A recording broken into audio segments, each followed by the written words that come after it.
TribLive.com special West Virginia coverage here on Tournament Selection Sunday. Ken Laird and Josh Taylor as the West Virginia Mountaineers are in as a 3 seed, and they get Southland Conference Tournament, the mighty Lumberjacks of Stephen F. Austin. Josh, and what do you think of their draw?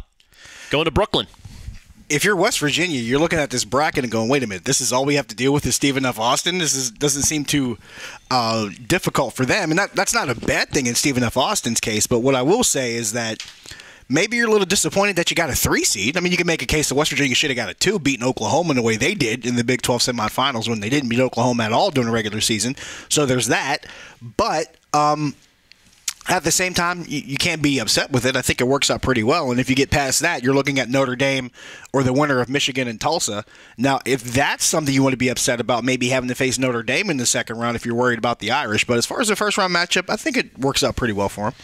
Head coach Brad Underwood and the Stephen F. Austin Lumberjacks, 27-5. They've won 20 in a row, granted, wow, in a small school.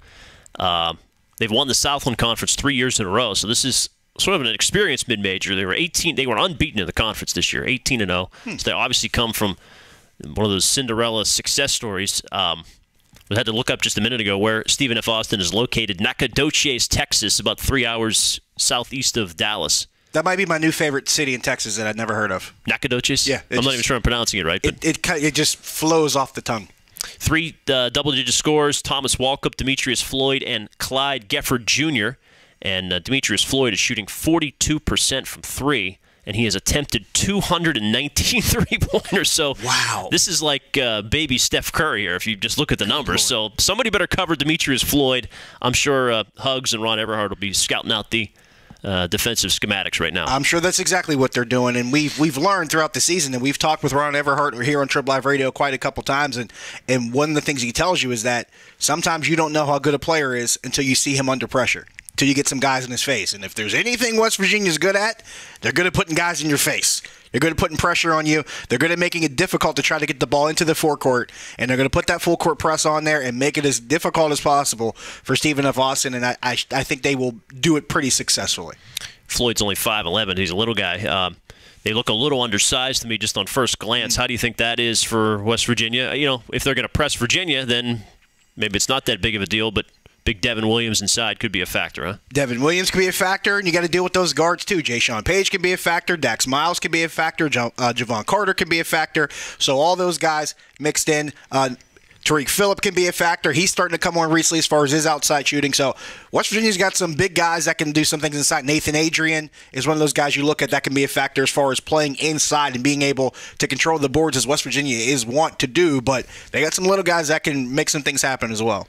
They've won 26 straight in the conference, is the longest conference winning streak in the country. Their 4th overall appearance into the NCAA, so they've been here a little bit. They also forced 20 turnovers, I see, in their tournament win. So they're a fairly experienced team. In terms of looking ahead, though, Josh, you've covered West Virginia a lot this year. I think they got to be pretty pleased with their little pod region. Not that Notre Dame isn't tough, but I think we both have said on shows this year we agree that Big 12 is the toughest conference in the land. So they're battle-tested. If they get past Stephen F. Austin, they get Notre Dame or maybe Michigan. We will see what happens, but how do you like that little region of the country they're in there in the East? If you're West Virginia, you got to be happy that you're not facing another Big 12 team in your bracket. There's no other Big 12 teams in that East bracket. They're the only one. That really bodes to their advantage, because who are the 2 teams they've struggled with the most? Kansas, Oklahoma, and they don't have to face either of them. That's a good thing. In fact, I think Oklahoma and Kansas both have nice draws. Oklahoma has a fairly easy bracket from what I see. We'll see. Strength of the Big 12 on display, and the Lumberjacks going to be awaiting Friday in Brooklyn. Long place to go, long way to go to face the Mountaineers and press Virginia.